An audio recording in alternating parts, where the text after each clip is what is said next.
Hi అండి అందరికీ welcome back to our channel కొండ రేణుక 555 వ్లాగ్స్. మళ్ళీ ఒక సరికొత్త రెసిపీతో అయితే మీ ముందుకైతే వచ్చేసాను. ఈరోజు నేను చూపించబోతున్న ఈ recipe summer special mango cake recipe అండి. చాలా అంటే చాలా టేస్టీగా ఉంటుంది. పిల్లల నుంచి పెద్దవాళ్ళ వరకు చాలా ఇష్టంగా తింటారు. అంతేకాకుండా ఈ మ్యాంగోస్ అనేది మనకి సమ్మర్లో ఎక్కువగా దొరుకుతాయి కాబట్టి మనం ఈ కేక్ రెసిపీ అనేది మ్యాంగోస్ అన్ని దొరికినప్పుడు మాత్రమే చాలా ఈజీగా సింపుల్గా ప్రిపేర్ చేసుకోవచ్చు. మరి ఈ రెసిపీని ఏ విధంగా ప్రిపేర్ చేసుకోవాలో ఒకసారి వీడియోలోకి వెళ్ళి చూసేద్దాం. ఈ రెసిపీ కోసం ముందుగా ఒక మిక్సీ జార్ తీసుకుని దాంట్లోనే 1 కప్పు వరకు బొంబాయి రవ్వ, మనం ఇంట్లో చేసుకునేటటువంటి ఉప్మా రవ్వ అండి, దాంట్లోనే 3 ఇలాచీ కూడా యాడ్ చేసుకుని మూత పెట్టేసుకుని కొంచెం కోర్స్గా గ్రైండ్ చేసుకోవాలి. ఇలా గ్రైండ్ చేసినటువంటి ఈ మిశ్రమం మొత్తాన్ని కూడా ఒక బౌల్ తీసుకుని స్ట్రైనర్ సహాయంతో స్ట్రైన్ చేసుకోవాలి. ఇలా స్ట్రైన్ చేసుకోవడం వల్ల ఏంటంటే మనం ప్రిపేర్ చేసేటటువంటి ఈ కేక్ అండి చాలా సాఫ్ట్గా ఫ్లఫీగా వస్తుంది. తినేటప్పుడు కూడా చాలా గుల్లగా ఉంటుందండి. దానికోసమని ఇక్కడ వీడియోలో చూపిస్తున్న విధంగా ఈ విధంగా స్ట్రైన్ చేసుకున్నాను. ఇలా స్ట్రైన్ చేసుకున్నటువంటి ఈ మిశ్రమం మొత్తాన్ని కూడా ఒకసారి బాగా మిక్స్ చేసుకుంటూ కలుపుకోవాలి. ఇలా కలుపుకున్న తర్వాత ఈ బౌల్ మొత్తాన్ని ఒక 5 నిమిషాల పాటు పక్కనైతే పెట్టేసుకోవాలి. ఇప్పుడు ఒక మామిడి పండుని తీసుకుని చిన్న చిన్న పీసెస్ కింద కట్ చేసుకోవాలి. ఇక్కడ మీరు మామిడి పండు అనేది ఏ వెరైటీనైనా తీసుకోవచ్చండి. ఇక్కడ నేనైతే బంగినపల్లి మామిడి పండుని అయితే తీసుకున్నాను. కొంచెం స్వీట్నెస్ అనేది ఎక్కువగా ఉంటుంది, టేస్ట్ కూడా బాగుంటుందని. అలాగే ఇక్కడ నేను 1 కప్పు వరకు మ్యాంగో పీసెస్ని అయితే తీసుకుంటున్నాను. ఇక్కడ మనం కేక్ కోసం 1 కప్పు బొంబాయి రవ్వని యూజ్ చేస్తున్నాం కాబట్టి 1 కప్పు మ్యాంగో పీసెస్ ఉంది ఎగ్జాక్ట్గా సరిపోతుందండి. అలాగే మనకి స్వీట్ సరిపోతుంది, టేస్ట్ టెక్స్చర్ అన్నీ కరెక్ట్గా సరిపోతుందండి. క్వాంటిటీ అనేది 1 కప్పుకి 1 కప్పు ఈక్వల్గా తీసుకోవాలి. 1 కప్పు మ్యాంగో పీసెస్ని తీసుకుని ఒక మిక్సీ జార్లోకి యాడ్ చేసుకోవాలి. ఇక్కడ మీకు టేస్ట్ని బట్టి షుగర్ అనేది యాడ్ చేసుకోండి. నాకైతే 3 to 4 టేబుల్ స్పూన్ షుగర్ అయితే యాడ్ చేశాను. మూత పెట్టేసి కోర్స్గా గ్రైండ్ చేసుకుంటే మనకి మ్యాంగో పల్ప్ అనేది రెడీ అయిపోతుంది. ఇలా రెడీ అయినటువంటి ఈ మ్యాంగో పల్ప్ని మనం ముందుగా జల్లించి పెట్టుకున్నటువంటి ఈ బౌల్లోకి యాడ్ చేసుకోవాలి. ఇలా యాడ్ చేసుకున్న తర్వాత 1 నిమిషం పాటు బాగా మిక్స్ చేసుకుంటూ కలుపుకోవాలి. ఈ ప్యూరీ అలాగే మనకి బొంబాయి రవ్వ పూర్తిగా కలిసేలాగా ఒకే డైరెక్షన్లో బాగా మిక్స్ చేసుకుంటూ కలుపుకోవాలండి. అలా కలుపుకుంటేనే మనకి కేక్ అన్ని పర్ఫెక్ట్గా అయితే వస్తుంది. సేమ్ డైరెక్షన్లో ఒకేసారి బాగా మిక్స్ చేసుకుంటూ కలుపుకోవాలి. ఇలా కలుపుకున్నటువంటి ఈ మిశ్రమం మొత్తాన్ని పూర్తిగా కలిసిన తర్వాత దాంట్లోనే మనం మిల్క్ను కూడా యాడ్ చేసుకోవాలి. ఇక్కడ మనకి థిక్నెస్ని బట్టి మిల్క్ అనేది ఎంత క్వాంటిటీ యాడ్ చేసుకోవాలో చూసుకోవాలండి. ఇక్కడైతే నాకు 1/2 కప్పు వరకు మిల్క్ అయితే యాడ్ చేశాను. ఇలా మిల్క్ యాడ్ చేసిన తర్వాత 1 నిమిషం పాటు ఒకే డైరెక్షన్లో బాగా మిక్స్ చేసుకుంటూ కలుపుకోవాలి. ఇలా కలుపుకోవడం వల్ల మిల్క్ అనేది ఈ రవ్వకి బాగా పడుతుంది. ఇలా పట్టిన తర్వాత ఈ బౌల్ మొత్తాన్ని 10 నిమిషాల పాటు పక్కనైతే పెట్టేసుకోవాలి.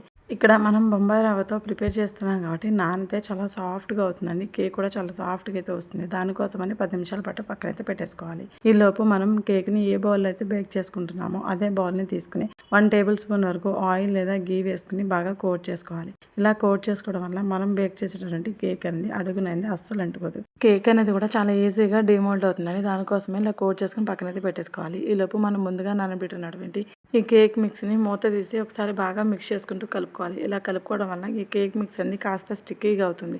ఇలా స్టిక్కీగా అయినప్పుడు మనకి 2 టేబుల్ స్పూన్స్ వరకు మిల్క్ అనేది యాడ్ చేసుకుని బాగా మిక్స్ చేసుకుంటూ కలుపుకోవాలి. ఇక్కడ మనకి కన్సిస్టెన్సీ అనేది బ్యాలెన్స్ చేసుకోవాలండి. ఇలా బ్యాలెన్స్ చేసుకున్న తర్వాత ఒకసారి బాగా మిక్స్ చేసుకుంటూ కలుపుకోవాలి. ఇలా కలుపుకున్నటువంటి ఈ కేక్ మిశ్రమంలో 1/2 కప్పు వరకు రిఫైన్డ్ ఆయిల్ అండి, ఎటువంటి ఫ్లేవర్ లేని రిఫైన్డ్ ఆయిల్ అనేది 1/2 కప్ యాడ్ చేసుకున్న తర్వాత దాంట్లోనే 1/2 table spoon baking powder, 1/2 table spoon baking soda add చేసుకుని బాగా మిక్స్ చేసుకుంటూ కలుపుకోవాలి. ఇక్కడ oil, baking powder, baking soda బాగా మిక్స్ చేసుకుంటూ కలుపుకున్న తర్వాత మనకి కన్సిస్టెన్సీ అనేది అడ్జస్ట్ చేసుకుంటూ మిక్స్ చేసుకుంటూ కలుపుకోవాలి. ఇక్కడ మనకి రిబ్బన్ కన్సిస్టెన్సీలోకి వస్తే కేక్ బ్యాటర్ అనేది కరెక్ట్ కన్సిస్టెన్సీలో ఉన్నట్టు. ఒకవేళ రిబ్బన్ కన్సిస్టెన్సీ రాకపోతే కాస్త మిల్క్ యాడ్ చేసి బాగా మిక్స్ చేసి కలుపుకోవాలి.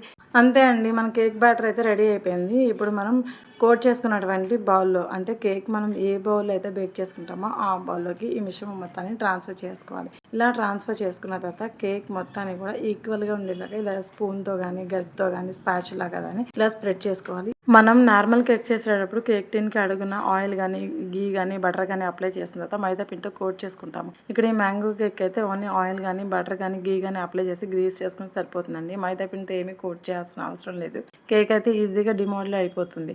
అలాగే కేక్ పైన నేను కొన్ని నట్స్ కానీ డ్రై ఫ్రూట్స్ కానీ యాడ్ చేస్తున్నాను. నేనైతే బాదం అలాగే జీడిపప్పుతో ఈ విధంగా గార్నిష్ చేసుకుంటాను. పైన మీ దగ్గర ఉన్నటువంటి డ్రై ఫ్రూట్స్ అని యాడ్ చేసుకుని కేక్ టిన్ని 2 టైమ్స్ డబుల్ ట్యాప్ చేసుకోవాలి. లోపల ఎయిర్ బబుల్స్ కానీ గ్యాప్స్ కానీ ఉంటే సెట్ అయిపోతుంది. ఇప్పుడు ముందుగా స్టవ్ ఆన్ చేసుకుని ఒక మందపాటికి కడాయి అనేది పెట్టుకుని లోపల స్టాండ్ అనేది పెట్టుకున్న తర్వాత పైన ప్లేట్ పెట్టుకుని 10 మినిట్స్ పాటు ప్రీ హీట్ చేసుకోవాలి. 10 మినిట్స్ తర్వాత మూత తీసుకుని మనం ముందుగా సెట్ చేసినటువంటి కేక్ టిన్ని లోపల పెట్టేసుకుని మూత పెట్టేసి 30 నుంచి 35 నిమిషాల పాటు బేక్ చేసుకుంటే కేక్ అనేది పర్ఫెక్ట్గా కుక్ అయిపోతుందండి. ఇక్కడ నేను 35 నిమిషాల తర్వాత మూత తీసి చూపిస్తున్నాను. పుల్ల కానీ లేదంటే నైఫ్ కానీ ఇలా గుచ్చినట్లయితే మనకి అస్సలు అంటుకోకూడదు కేక్ అనేది. ఇక్కడైతే నేను పుల్ల గుచ్చానండి, నాకైతే అసలు ఏం అంటుకోలేదు.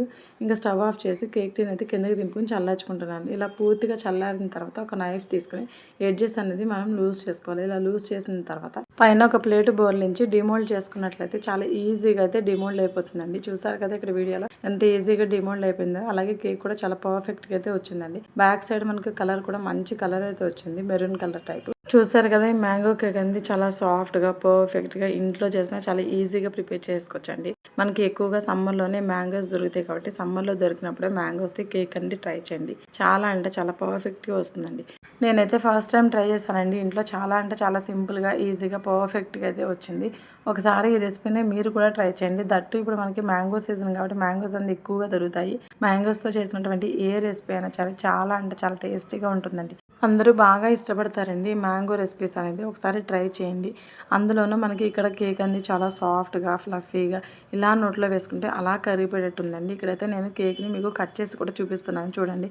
అసలు ఎంత సాఫ్ట్గా ఫ్లఫీగా వచ్చిందో చూసారు కదా. ఇక్కడ ఒక్క ముక్క తింటే చాలండి, కడుపు అయితే అలా నిండిపోతుంది. అలాగే నోట్లో ఇలా వేసుకుంటే అలా కరిపి అంత స్మూత్గా అయితే వచ్చింది. చూసారు కదా ఎంత బాగా కుక్ అయిందో. ఒకసారి ఈ రెసిపీని మీరు ట్రై చేయండి.